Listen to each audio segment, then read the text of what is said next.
nuk rikthehet, se shqiptari ka lindur, është përkundur në djemt, është rritur, ka jetuar dhe vdes krenar. Se çdo votë që nuk shkon për Ali Akpetin, për Esap Timin shkon për shkapin.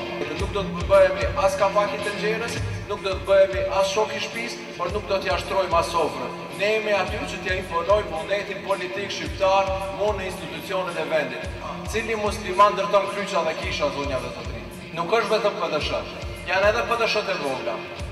Është edhe TR-ja, është edhe RDK-ja, ajo është vetëm një emër, PDSH, ajo është vetëm një emër, përçarja e votës shqiptare. E lexova një deklaratë ku thotë, ne nuk shqetësohemi sa për kisha në Shkup.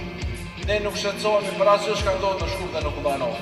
Neve na intereson vetëm Tetova.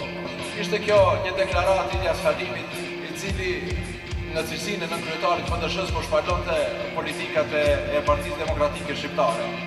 Ashtu siç Gruevskit ju thyn kambat dhe ushtria e vet fluturoi nga kalaja poshtë, ashtu ju me 5 qershor do të na jepni të gjithë plumbat e Dymjanishit dhe të gjithë krushtat e kalas. Ju falenderoj shumë.